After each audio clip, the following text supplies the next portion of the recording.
Bulletin का आगाज़ इस अहम खबर के साथ। मुल्क में आम इंतखाबात 8 फरवरी को होंगे। सदर और इलेक्शन कमीशन के दरमियान 8 फरवरी को आम इंतखाबात कराने पर इत्तफाक कर लिया गया है। इलेक्शन कमीशन कल 8 फरवरी की तारीख से मुतल्लिक सुप्रीम कोर्ट को आगाह करेगा। सदर और इलेक्शन कमीशन वफ्द का मुशावरती अमल सुप्रीम कोर्ट की हिदायत पर हुआ है। तो मुल्क में आम इंतखाबात 8 फरवरी को होंगे। सदर और इलेक्शन कमीशन के दरमियान 8 फरवरी को आम इंतखाबात करवाने पर इत्तफाक। इलेक्शन कमीशन कल 8 फरवरी की तारीख से मुतालिक सुप्रीम कोर्ट को आगाह करेगा। सदर और इलेक्शन कमीशन वफ्द का मुशावरती अमल सुप्रीम कोर्ट की हिदायत पर हुआ। अहम खबर है जिसके हवाले से आपको आगाह किया जा रहा है। मुल्क में आम इंतखाबात 8 फरवरी को होंगे।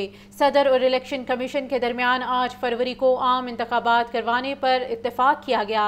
इलेक्शन कमीशन कल 8 फरवरी की तारीख से मुतालिक सुप्रीम कोर्ट को आगाह करेगा। सदर और इलेक्शन कमीशन वफ्द का मुशावरती अमल सुप्रीम कोर्ट को इस हवाले से हिदायत पर हुआ है और आपको बता रहे हैं कि सदर और इलेक्शन कमीशन के दरमियान 8 फरवरी को अब आम इंतखाबात कराने पर इत्तफाक हो गया है। इससे पहले 11 फरवरी की तारीख दी गई थी और इलेक्शन कमीशन कल 8 फरवरी की तारीख से मुतल्लिक अब सुप्रीम कोर्ट को आगाह भी करेगा। सदर और इलेक्शन कमीशन वफ्द का मुशावरती अमल सुप्रीम कोर्ट की हिदायत पर हुआ है। अहम खबर है जिसके हवाले से आपको अपडेट कर रहे हैं।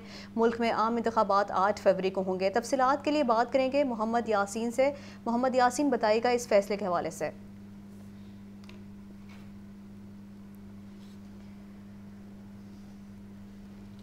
मोहम्मद यासीन, अगर आप हमें सुन पा रहे हैं तो इस फैसले के हवाले से बताइएगा। जी बिल्कुल, आज की तारीख़ जो है वो पाकिस्तान की हिस्ट्री में एक बहुत ही अहमियत की हामिल रहेगी, क्योंकि आज के दिन इलेक्शन कमीशन ने जो 2 तजावीज़ तारीखें दी थी, इसमें 2 तजावीज़ जो पहली तजवीज़ जो इलेक्शन कमीशन ने जाके सुप्रीम कोर्ट में दी वो 11 फरवरी बरोज़ इतवार थी, जबकि दूसरी तारीख भी एक सामने आई जब चीफ जस्टिस ने जो इलेक्शन कमीशन है उसको हुक्म दिया कि वो 11 फरवरी जो यहाँ तारीख बताई जा रही है, इस हवाले से जाकर वान सदर में सदर ममलकत आरफ अलवी से जाकर मुशावरत करके एक बाज़ाब्ता तारीख का ऐलान किया जाए। इस हवाले से फौरी तौर पर इलेक्शन कमीशन ने कार्रवाई करते हुए फौरी तौर पर वान सदर से रब्ता किया और वो आज ही वान सदर चले गए अपने दीगर हकाम को लेकर। इस मौका पर अटार्नी जनरल मंसूर अवान भी मौजूद थे। तो इस मौका पर वान सदर और इलेक्शन कमीशन के दरमियान एक और नई तारीख सामने आ गई। वो 8 फरवरी बरोज़ जुमेरात की है। अब वो बाज़ाब्ता तौर पर इस हवाले से एक तारीख सामने आ गई है। यूँ ये पाकिस्तान की तारीख में एक बहुत ही अहमियत का दिन है आज। तो इस हवाले से कहा जा रहा है कि जब सुप्रीम कोर्ट ने ये हुक्म दिया इलेक्शन कमीशन को कि आज ही बाज़ाब्ता तौर पर इस वाले से मुशावरत करके एक बाज़ाब्ता तारीख दी जाए और वो तारीख बदली नहीं जाएगी बल्कि पत्थर पर लकीर होगी, इस वाले से ना ही कोई दरख्वास्त सुनी जाएगी। अब वान सदर ने भी इस हवाले से बाज़ाब्ता ऐलान कर दिया है और इलेक्शन कमीशन तर्जमान ने भी इस हवाले से ऐलान कर दिया है कि एक बाज़ाब्ता तारीख सामने आ गई है और वो है 8 फरवरी 2024 बरोज़ जुमेरात को मुल्क में आम इंतखाबात होंगे।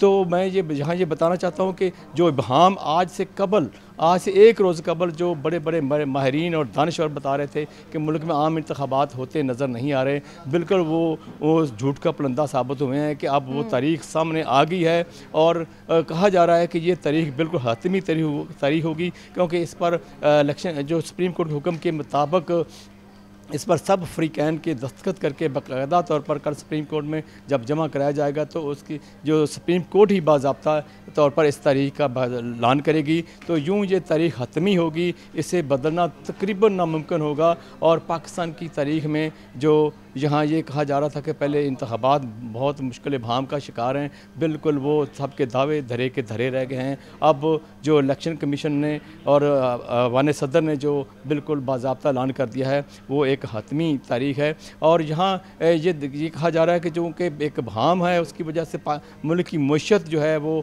जो बिल्कुल लग रहा है कि जैसे अब बिल्कुल बेहतरी की तरफ जाएगी, जो स्टॉक एक्सचेंज है वो भी बहुत बेहतरी की तरफ जाएगी। और कल की तारीख जो देखने में मिलेगी कि जो एक माहिर मुआशियात जो कहते रहे हैं कि जो मुल्क के हालात इस हवाले बहुत ख़राब है, कल से बेहतरी की तरफ चल पड़ेंगे। तमाम माहिर मुआशियात जो हैं वो इस हवाले से कल के जो तबसरे होंगे वो सुनने वाले होंगे कि हमारी जो मुल्क की मईशत है वो बेहतरी की तरफ गामज़न होगी। तो जो इस हवाले से कहा जा रहा है कि किसी की इस हवाले से कोई हार या जीत नहीं हुई, तकरीबन तमाम सियासी पार्टियां और तमाम दायरे इस पर खुश हैं। कोई किसी किस्म का कोई किसी में इसमें कोई मनफी प्रोपेगेंडा नहीं करना चाहिए और ना ही कोई करने को तैयार है, बल्कि सब समझते हैं कि अब ये चूँकि एक हतमी तारीख सामने आ गई है तो इससे बिल्कुल आगे या पीछे नहीं होना चाहिए। और जो तमाम इस वक्त सियासी पार्टियाँ हैं वो बज़ाहिर खुश नज़र आ रही हैं और दारों का भी यही ख्याल है कि मुझे नहीं लगता कि उसको दारा भी इसमें मुदाखलत करेगा। और अब आगे जो अगली शक्ल है वो इलेक्शन होने की है, उसमें देखना यह है कि लेवल प्लेइंग फील्ड सबको मिले और इसमें यह देखना है कि किसी पार्टी को किसी शख्सियत को बग़ैर वजह से इलेक्शन से बाहर ना रखा जाए। जब और पुरअमन तरीके से इलेक्शन हो, टर्न आउट बहुत बेहतर होने का इम्कान है। ऐसे जब इलेक्शन मुल्क में होंगे तो मैं नहीं समझता कि जो बरूने मुल्क या अंदरूने मुल्क कोई भी शख्स या कोई भी दारा इस पर कुछ शक शुबे का इज़हार कर सकता है। और ये इलेक्शन जब शफाफ तरीन होंगे तो ये एक पाकिस्तान की मईशत के लिए बहुत मुस्बत होंगे और जो भी उस हवाले से हुकूमत बनाने की पोजीशन में होगा तो बस शफाफ इलेक्शन की सूरत में सब उसे मानेंगे। कोई जो अपोजिशन में जाएगा वो भी मानना चाहिए और जो हुकूमत बनाएगा वो भी उसे हुकूमत चलाने में बहुत आसानी होगी। और ये सिलसिला जो है अगर पाकिस्तान की मईशत या पाकिस्तान की मईशत को बेहतर करना है तो कोई जो भी मुल्क से मोहब्बत करने वाला मुहब्बे वतन है उसे अब इस पे मुत्तफ़िक होना चाहिए। और मुत्तफ़िक यूँ होना चाहिए कि अब जब इसमें जो हमारी अदलिया है वो भी पूरी तरह इन्वॉल्व हो चुकी है और मैं समझता हूँ कि ये जो अदलिया है, अदलिया का जो हुक्म है इसको क्रेडिट सबसे ज़्यादा जाना चाहिए। और बाकी इदारे भी जो हैं उन्होंने भी पूरी तरह तावन किया, वाने सदर ने भी उसमें तावन किया, तो इसका क्रेडिट सबको जाता है। किसी की हार या जीत मैं समझता हूँ नहीं हुई। तो इस तरह यूँ जो इलेक्शन जो इस वक्त जो ऐलान हुआ है 8 फरवरी का, 8 फरवरी बरोज़ इतवार 2024 को जब इलेक्शन होंगे तो उस वक्त मुल्क में जो एक मौसम बहार अरूज पर होगा, मौसम कदरे बेहतर होगा कि ज़्यादा ठंड नहीं होगी। यूँ जो कहा जा रहा था कि जनवरी में बर्फ़बारी होगी और वो भी एक सिलसिला ख़त्म हो जाएगा। अब किसी किस्म का अभाम इस हवाले से भी कुछ नज़र नहीं आता कि वो मुल्क में अब इलेक्शन होने जा रहे हैं तो कोई मौसमी ख़राबी है या कोई ऐसा EVM के हवाले से भी कहा जाता है तराश। ठीक है यासीन, आप हमारे साथ ही रहिएगा। तो मुल्क में आम इंतखाबात 8 फरवरी को होंगे। सदर और इलेक्शन कमीशन के दरमियान 8 फरवरी को आम इंतखाबात करवाने पर इत्तफाक किया गया है। सीनियर तजियाकार सलमान गनी ने हमें ज्वाइन किया है। सलमान गनी साहब, आप बताइएगा कि मुल्क में आम इंतखाबात के हवाले से सदर ने तारीख का ऐलान कर दिया है, इस हवाले से आपका क्या तजिया है, किस तरह से देखते हैं आप इस फैसले को? देखिए, ये बड़ी अदालत का बड़ा फैसला था कि उन्होंने इंतखाबात के हवाले से अपनी समाअत जो है 24 घंटे के अंदर नतीजा खेज हुई और ख़ास तौर पे सदर का जो आईनी किरदार था इंतखाबात की डेट के तयन के हवाले से वो भी बहाल हो गया। और ये जो कानून साजी की गई थी जिसमें इलेक्शन कमीशन को ये इख्तियार दिया गया था वो निगेट हो गया और अदालत उस्मान ने ये साबित किया है कि वो आईने पाकिस्तान की पाबंद है और पाकिस्तान के अंदर आईने पाकिस्तान की बुनियाद पर ही फैसले होते हैं। देखिए, 24 घंटे के अंदर ये सब कुछ सामने आ गया। पाकिस्तान के अंदर जो एक कन्फ्यूजन थी, एक गैर यकीनी की सूरत हाल थी और ये सूरत हाल कई महीनों से तारी थी। ये सूरत हाल क्यों कर तारी हुई, इसकी बुनियादी वजह ये थी कि माजी के अंदर इस तरह की सूरत हाल तारी नहीं हुई थी, इसलिए कि एक पार्टी ने पहले कौमी असम्बली से अपने अरकान को रिजाइन दिलवाए, फिर सूबाई हुकूमतों और सूबाई असम्बलियों का खात्मा किया। माजी के अंदर 2 पार्टीज बैठ के ये फैसले कर लेती थी और फिर जो पैदाशुदा कन्फ्यूजन थी, बहुत सारे अदारों के दरमियान भी एक नई सूरत हाल पैदा हुई थी। लेकिन मैं समझता हूँ कि पाकिस्तान की बड़ी अदालत ने बड़ा फैसला करके पाकिस्तान के अंदर जो इंतखाबात के हवाले से कन्फ्यूजन है वो ख़त्म की है और इसके बाद ये केस चला गया खुद इलेक्शन कमीशन की कोर्ट में। अब उन्हें अपनी बुनियादी जिम्मेदारी अदा करनी होगी पाकिस्तान के अंदर आज़ादाना, मुनसिफाना और गैर जानिबदाराना इंतखाबात के हवाले से, क्योंकि उनकी साख इसी के साथ जुड़ी हुई है। और पाकिस्तान की निगरान हुकूमत जो मुसलसल ये कहती नजर आ रही थी कि पाकिस्तान के इंतखाबी अमल में तमाम पोलिटिकल पार्टीज को आज़ादाना फ़ज़ा में अपनी इंतखाबी कैंपेन चलाने की इजाज़त होगी, मेरा ख्याल अब इस सिमत बढ़ना होगा। और आज के इस अदालती समाअत के बाद आप देखें कि पाकिस्तान की मईशत के हवाले से और ख़ास तौर पे हमारी स्टॉक एक्सचेंज की शरह में इजाफा होना भी ये जाहिर करता है कि पाकिस्तान ने सियासी हवाले से भी अपना एक रुख मुतय्यन किया है। और फिर अगर आप पाकिस्तान की सियासी तारीख पर नजर दौड़ाएं तो पाकिस्तान की अदालतें उस्मा के बड़े फैसलों की सब इज्जत तकरीम करते नजर आते हैं। आज की समाअत का अमल और उसके बाद इत्तफाक राय खुद सदर मुमलिकत और इलेक्शन कमीशन में इत्तफाक राय होने के बाद कोई पॉलिटिकल पार्टी ऐसी नहीं जो फैसले को चैलेंज करती नजर आ रही है। मैं समझता हूँ कि ये इस्तेहकाम आया पाकिस्तान के अंदर और पाकिस्तान के सियासी मामला भी आगे बढ़ेंगे और पाकिस्तान के अंदर एक आज़ादाना फ़ज़ा में इंतखाबात यकीनी बन पाएंगे। इंतखाबात यकीनी बन पाएंगे। सलमान गनी सर, ये भी बताइएगा कि मुल्क में पहले जब भी इलेक्शन हुए दिन इतवार का डिसाइड किया जाता है, इस बार जुमेरात का दिन है, क्या समझते हैं इस हवाले से टर्नआउट पे कोई फ़र्क पड़ेगा? मेरा नहीं ख्याल कि इसमें हर दफा कोई इतवार का दिन नहीं था।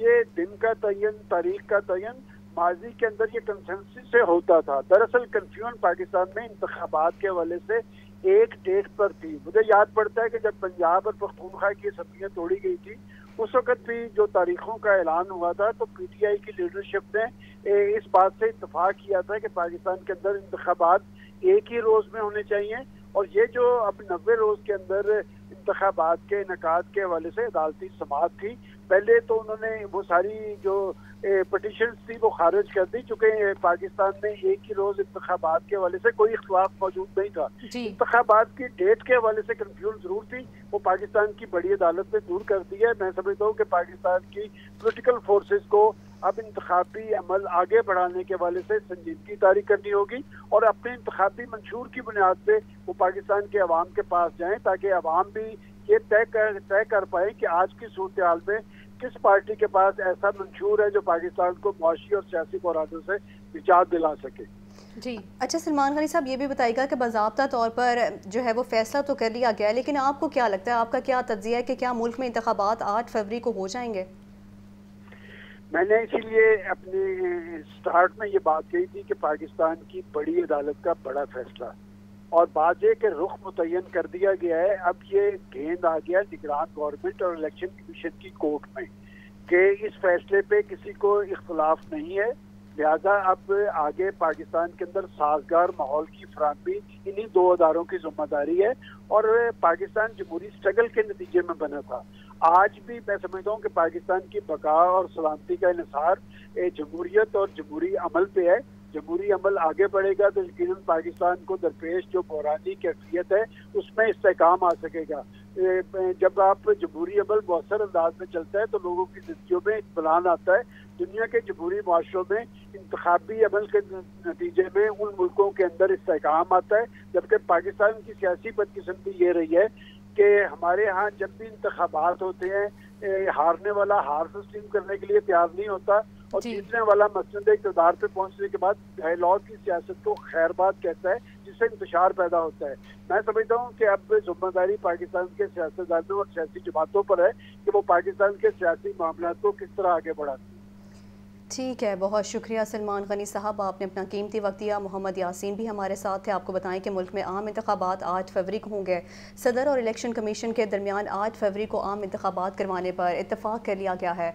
इलेक्शन कमीशन कल 8 फरवरी की तारीख से मुतल्लिक सुप्रीम कोर्ट को आगाह करेगा, जबकि सदर और इलेक्शन कमीशन वफ्द का मुशावरती अमल सुप्रीम कोर्ट की हिदायत पर हुआ है। मुल्क में आम इंतखाबात 8 फरवरी को होंगे। सदर और इलेक्शन कमीशन के दरमियान 8 फरवरी को आम इंतखाबात करवाने पर इत्तेफाक किया गया। इलेक्शन कमीशन कल 8 फरवरी की तारीख से मुतालिक सुप्रीम कोर्ट को आगाह करेगा, जबकि सदर और इलेक्शन कमीशन वफ्द का मुशावरती अमल सुप्रीम कोर्ट की हिदायत पर हुआ। अहम खबर है और बड़ी खबर है जिसके हवाले से आपको आगाह किया जा रहा है। मुल्क में आम इंतखाबात 8 फरवरी को होंगे। सदर और इलेक्शन कमीशन के दरमियान 8 फरवरी को आम इंतखाबात करवाने पर इत्तेफाक किया गया। इलेक्शन कमीशन कल 8 फरवरी की तारीख से मुतालिक सुप्रीम कोर्ट को आगाह करेगा, जबकि सदर और इलेक्शन कमीशन वफ्द का मुशावरती अमल सुप्रीम कोर्ट की हिदायत पर हुआ। गैर कानूनी तौर पर मुकीम गैर मुल्कियों को वापस भिजवाने के लिए कार्रवाई तेज़ कर दी गई है।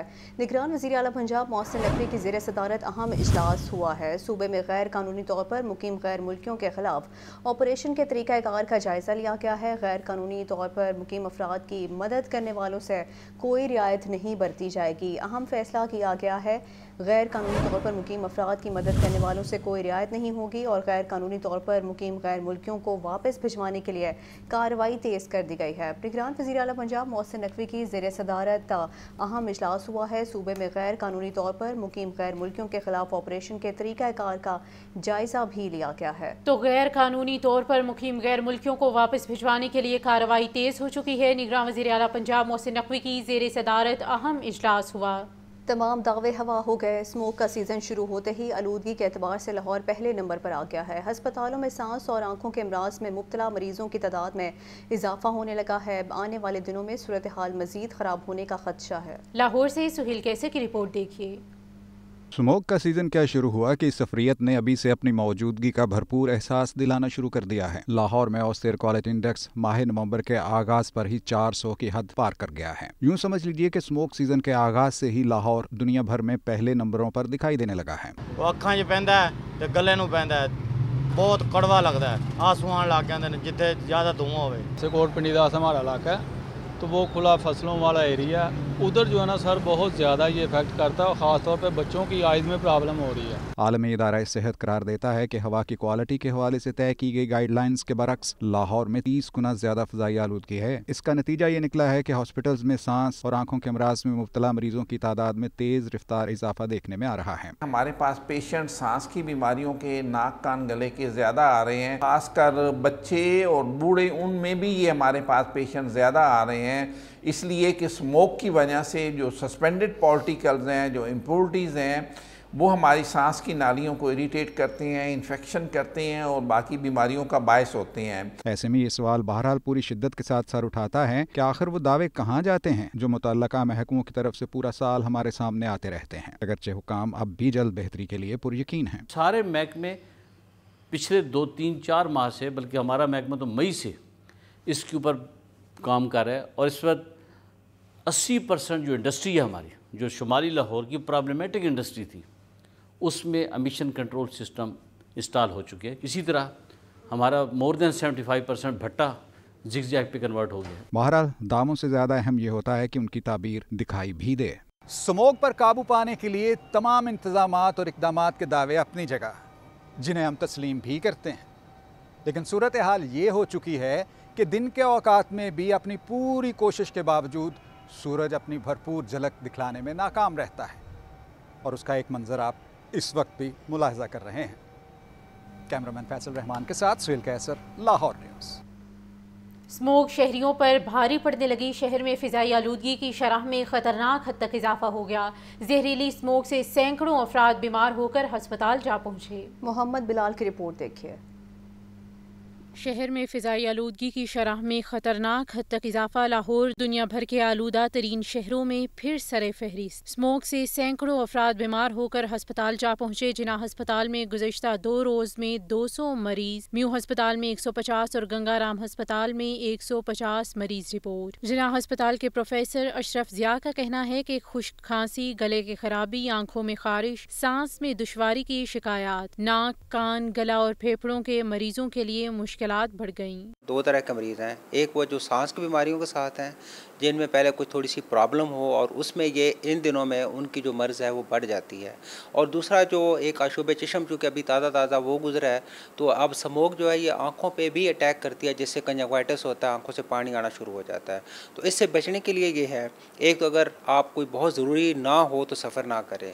सेकेंडली ये क्या, उसको जो पेशेंट जिनको पहले ऑलरेडी कोई प्रॉब्लम है, ख़ास तौर पर जो सांस की मर्ज़ है, कोई दमे की अगर कोई प्रॉब्लम है या COPD कोई ऐसी चीज़ है, उनको बहुत एहतियात की ज़रूरत है, वो मास्क लगा के रखें। तिब्बी माहिरीन कहते हैं कि स्मोक के दौरान सांस के मरीज खास एहतियात बरतें और घरों से बाहर ना जाएं। शहरी मास्क और ऐनक का इस्तेमाल यकीनी बनाएं। ड्राई फ्रूट और कहवे का इस्तेमाल किया जाए। स्मोक इमरजेंसी नाफिज होने के बाद स्कूलों में मास्क का इस्तेमाल लाजमी करार दे दिया गया है। 80% तलबा मास्क पहनकर स्कूलों में हाजिर हुए। CEO education authority Parvez Akhtar का कहना है कि कल से हिदायत पर 100% अमल दरामद करवाएंगे। आतिफ परवेज़ की रिपोर्ट में तफसीलात देखिए। स्मोक इमरजेंसी के नफाज के बाद पहला रोज स्कूलों में मास्क पहनने वाले तलबा की शरह 80% तक रही। असातिज़ा ने बच्चों को स्मोक से बचाव के हवाले से आगाही दी। असातिज़ा और बच्चों का कहना था कि स्मोक की वजह से बीमारियां फैल फैल रही हैं, मास्क पहनना लाजिम हो गया है। मास्क की पाबंदी इसलिए लाजिम है, जैसे कि आपको पता है कि खास तौर पर लाहौर में जो स्मोक हुई हुई है वो हमारी नाक के जरिए जिस्म के अंदर जाती है और बीमारियां पैदा करती है। जो बीमारियां हैं स्मोक की वजह से, जो हवा में गर्दो गुबार होता है वो सारा हमारी नाक के जरिए अंदर जाता है, तो इससे हम बच सकें और नज़ला ज़ुकाम से भी बच सकें। कोशिश की है कल इंशाल्लाह अज़ीज़ 100% बच्चे मास्क में होंगे और इंशाल्लाह ये इस ऑर्डर को इंशाल्लाह मनोवन पूरा महीना फॉलो किया जाएगा। CEO education authority Parvez Akhtar ने भी मुख्तलिफ स्कूलों के दौरे किए और स्मोक के हवाले से सूरत हाल का जायजा लिया। उनका कहना है कि मास्क के हवाले से गुज़श्ता रोज देर से फैसला हुआ, इसलिए आज 100% अमल दरामद नहीं हो सका। आज इसकी परसेंटेज जो स्कूलों में, जो मैंने चंद स्कूल देखे हैं या जो रिपोर्ट हुआ है, को 70 to 80% है, बट बाई टुमारो चूँकि ये मैसेज कल रात को कन्वे हुआ प्रॉपरली, तो बाई टुमारो इंशाल्लाह ये 100% इम्प्लीमेंटेड होगा और जब तक ये शिद्दत बरकरार है इसको इंशाल्लाह बरकरार रखें। हुकूमत की जानिब से 1 माह के लिए स्मोक इमरजेंसी नाफिज की गई है, जिसमें तलबा के साथ टीचिंग और नॉन टीचिंग स्टाफ के लिए भी मास्क लाजिम करार दिया गया है। फैसले का इतलाक तमाम निजी और सरकारी स्कूलों पर किया गया है। कैमरामैन फैसल रहमान के साथ आतिफ परवेज, लाहौर न्यूज़। शहर में स्मोक की आफत बेकाबू। महकमा तहफ़्फ़ुज़ माहौलियात पंजाब तमाम तर इक़दाम के बावजूद स्मोक कंट्रोल नहीं कर सका। पंजाब हुकूमत निजी और सरकारी स्कूल्स में मास्क को लाजमी करार देने पर मजबूर। डायरेक्टर महकमा तहफ़्फ़ुज़ माहौलियात कहते हैं कि भारी फ़िज़ाई आलूदगी लाहौर समेत दीगर शहरों को मुतासिर करने लगी है। शहर के उफक पर स्मोक की चादर, स्मोक की आफत बेकाबू, पंजाब हुकूमत मजबूर। महकमा तहफ़्फ़ुज़ माहौलियात पंजाब तमाम तर इक़दाम के बावजूद स्मोक कंट्रोल न कर सका। पंजाब हुकूमत निजी और सरकारी स्कूल्स में मास्क को लाजमी करार देने पर मजबूर हो गई। भारतीय फिजाई आलूदगी लाहौर समेत दीगर अहम शहरों को मुतासिर करने लगी। भारतीय पंजाब के अजला अमृतसर, जलंधर, चंडीगढ़ समेत दीगर इलाकों में फसलों की बाकियात को जलाया जाने लगा। हवा का रुख पाकिस्तान की जानिब होने से लाहौर समेत अपर पंजाब के अजला स्मोक की लपेट में आ गए। डायरेक्टर महकमा तहफ़्फ़ुज़ माहौलियात पंजाब नसीमुर रहमान शाह का कहना है कि भारतीय पंजाब में फसलों की बाकियात जलाने की सूरत हाल तशवीशनाक हो चुकी है। वर्ल्ड एयर क्वालिटी इंडेक्स में भारत 475 से जायद और पाकिस्तान 200 AQI पर है। पिछले 4 साल का अगर जायजा लें तो 29-30 अक्टूबर से लेकर 10 नवंबर तक एयर क्वालिटी इंडेक्स राइज करता है, ऊपर जाता है। और उसकी बुनियादी वजह ये है कि आप देखें ये इंडियन साइड पे भी और हमारी साइड पे भी स्टबल बर्निंग होती है, धान की फसल कटती है, उसको आग लगती है और आग लगने से फिर जो है ये हमारा एयर क्वालिटी इंडेक्स ऊपर चला जाता है। अमरीकी खलाई इदारा नासा की जारी करदा सैटेलाइट तस्वीर से भी भारतीय पंजाब में फसलों की बाकियात जलाने के सबूत मिले हैं, जिससे पूरा खित्ता स्मोक की लपेट में आ चुका है। कैमरामैन जिशान जाहिद के साथ अब्दुल कादिर, लाहौर न्यूज़। ज़िला इंतज़ामिया अब शहरियों को स्मोक से बचाने के लिए पुरज़्म है। कमिश्नर लाहौर मोहम्मद अली रंधावा कहते हैं लाहौर में माहौल दोस्त इक़दाम को परवान चढ़ा रहे हैं। ये रिपोर्ट देखिए। कमिश्नर लाहौर मोहम्मद अली रंधावा की ज़ेर सदारत इंसदाद स्मोक और सेहतमंदाना सरगर्मियों के फ़रोग के लिए ख़ुसूसी इजलास। शहरियों में वॉक और साइकिलिंग कल्चर फ़रोग के लिए अहम फैसले किए गए। कमिश्नर लाहौर ने कहा कि पंजाब फूड अथॉरिटी और बड़ी फूड चेन्स के ताउन से साइकिल और पैदल आने वाले अफराद को ख़ुसूसी डिस्काउंट फ्राहम किया जाएगा। साइकिलिंग के फ़रोग के लिए शहरियों को रेंट पर साइकिलें फ्राहम की जाएंगी। साइकिलिंग कल्चर के फ़रोग के लिए अहम शाहरों पर साइकिलिंग लेन और पार्किंग स्टैंड बनाए जाएंगे। मुहिम में तालीमी इदारे, साइकिलिंग कंपनियां, सर्विसेज प्रोवाइडर्स को भी शामिल किया जाएगा। दूसरी जानब एडमिनिस्ट्रेटर लाहौर राफे हैदर ने कहा कि शहर के 8 जोन में 48 इन्फोर्समेंट इंस्पेक्टर्स MDLWMC की सरबराही में कूड़ा जलाने और सड़कों पर मलबा फेंकने वालों के खिलाफ कार्रवाइयां करेंगे। स्मोक का सबब बनने वाली सरगर्मियों पर फौरी जुर्माने और मुकदमा दर्ज होंगे। सर्विसेज विंग ने 476 किलोमीटर इलाके पर एंटी स्मोक वाटर स्प्रे किया है, जिसका तसलसल जारी रहेगा। निगरान सूबाई वजीर डॉक्टर जमाल नासिर ने कहा है कि स्मोक गले, सांस और फेफड़ों की बीमारियों का बाइस बन सकती है। निगरान सूबाई वज़ीर प्राइमरी हेल्थ के स्मोक से बचाव के लिए मुफीद मशवरे। डॉक्टर जमाल नासिर ने कहा कि स्मोक से बचने के लिए शहरी मास्क जरूर पहने। स्मोक के नुकसान से बचने के लिए हाथ, चेहरा और आंखें बार बार धोएं। गले में खराश हो तो नीम गर्म पानी इस्तेमाल करें। निगरान सूबाई वज़ीर डॉक्टर जमाल नासिर ने मजीद कहा कि पंजाब हुकूमत ने ज़ेर तामीर इमारतों और तरक्याती मनसूबों के नजदीक पानी का छिड़काव लाजिम करार दिया है। काश्तकार फसलों की बाकियात मत जलाएं और किसी मौजूद तरीके से तलफ करें। तमाम सरकारी व निजी स्कूलों में मास्क का इस्तेमाल नागजीर करार दिया गया है। पेट्रोल की क्वालिटी चेक करने के लिए टीमें तश्कील दी जा सकती हैं। धुआं छोड़ने वाली गाड़ियों और फैक्ट्रियों के खिलाफ बिला इम्तियाज कार्रवाई जारी रखी जाएगी। मास्क जो है ना लाजमी करार दे दिया स्कूलों में और दूसरे तालीमी इदारों में, दफ्तरों में, ताकि जो स्मोक की वजह से नुकसानात हैं उसको कम से कम किया जाए। कंस्ट्रक्शन साइट पे पाबंदी लगा दी है कि जहाँ जहाँ कंस्ट्रक्शन हो रही है वहाँ लाजमी पानी का छिड़काव किया जाए, सड़कों पे पानी का छिड़काव किया जाए। और इवन आप घरों में जब आप काम कर रहे होते हैं तो आप अपने घरों को भी छिड़काव करें। हमने पेट्रोल पंपों में भी सख्ती कर दी है, गाड़ियों का इस्तेमाल कम करें। हम पेट्रोल पंप को चेक करवाने जा रहे हैं उनका पेट्रोल की क्वालिटी, क्योंकि ये जितनी भी ख़तरनाक गैसें हैं वो सारी पेट्रोल से, गंदे पेट्रोल की वजह से निकलती हैं, तो हमने इस पे भी एक्शन ले लिया है। डॉक्टर जमाल नासिर का मजीद कहना था कि रवां साल स्मोक का दौरानिया कम है, बारिशें जल्द मुतवक्के हैं।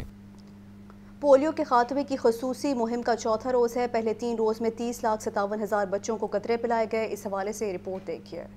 पंजाब को पोलियो फ्री बनाने का मिशन। लाहौर समेत 4 अजला में इंसदादे पोलियो की खुसूसी मुहिम जारी। शेखुपुरा और राजनपुर में मुहिम कैचअप मरहले में दाखिल हो गई। पोलियो टीमें घर घर कतरे पिलाने में मसरूफ हैं। पहले 3 रोज में 30,57,000 बच्चों को कतरे पिलाए गए। लाहौर में 12,74,000 से जायद बच्चों को पोलियो वैक्सीन दी गई। रावलपिंडी में 5,28,000 बच्चों को कतरे पिलाए गए। शेखुपुरा में 7,04,000 बच्चे पोलियो वैक्सीन से मुस्तफीद हुए। राजनपुर में 5,47,000 बच्चों को पोलियो से बचाव के कतरे पिलाए गए। लाहौर और रावलपिंडी में इंसदादे पोलियो मुहिम 5 नवंबर तक जारी रहेगी। 5 साल के 42 लाख से जायद बच्चों को कतरे पिलाए जाएंगे। इंचार्ज इंसदादे पोलियो प्रोग्राम पंजाब खिजर अफजाल का कहना है कि बैरूनी वायरस से पंजाब को खतरात हैं। वैक्सीन की मुतअद्दिद खुराकें वायरस के खिलाफ मौसर तहफ़्फ़ुज़ फराहम करती हैं। डेंगू मच्छर के हमले कम ना हो सके। 24 घंटों के दौरान शहर में डेंगू के 93 नए मरीज सामने आए।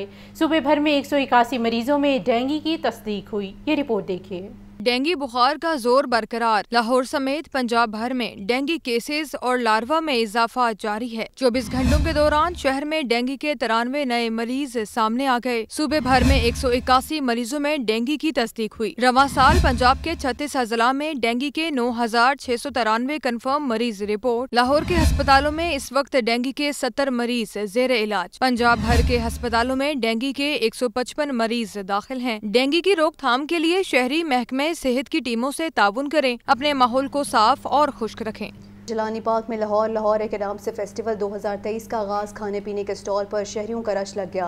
मुख्तलिफ अक़साम की हैंडीक्राफ्ट भी फ़रोख्त के लिए रखी गई हैं, जबकि शहर की मशहूर मसाजिद और चुबुर्शी शौक का मॉडल भी दीदा ज़ेब है। मज़ीद तफ़सीलात जानेंगे मोहम्मद अली से, जो इस वक्त जिलानी पार्क में मौजूद हैं। जी बताइए। लाहौर फेस्टिवल 2023 जिलानी पार्क में अपने पूरे अरूज पे है। शहरी जो बहुत बड़ी तादाद में शाम को आना शुरू हो जाते हैं। सबसे अहम चीज़ ये है कि मस्जिद वज़ीर खां, बादशाही मस्जिद और चुबुर्जी का जो इन्होंने मॉडल बनाए हुए हैं वो देखने के लायक हैं। लोग बहुत बड़ी तादाद में उसको देख के पसंद करते हैं। और शहरी लाहौर जो से, क्योंकि लाहौर शहर के जितने भी बासी वो खाने पीने अशिया के बहुत ज़्यादा शौकीन हैं। उनके लिए साग, मकई की रोटी और बहुत कुछ यहाँ पे मौजूद है, जिसमें बच्चों के लिए खाने पीने के लिए अशिया भी मौजूद है। ये फेस्टिवल 28 अक्टूबर को शुरू हुआ है और 12 जो है वो नवंबर तक जारी रहेगा। और इन दिनों के अंदर रोज़ाना की बुनियाद पे यहाँ पे हज़ारों की तादाद में लोग आते हैं, फैमिलीज़ आती हैं, इंजॉय करती हैं। फेस्टिवल में बिलखसूस हाथ से बनी चीज़ें, हैंडीक्राफ्ट जिन्हें कहते हैं, वो बहुत बड़ी तादाद में मौजूद हैं, जिसमें घर के किचन से लेके ड्राइंग रूम तक वो तमाम अशिया मौजूद हैं जो ख़वातीन को पसंद होती हैं।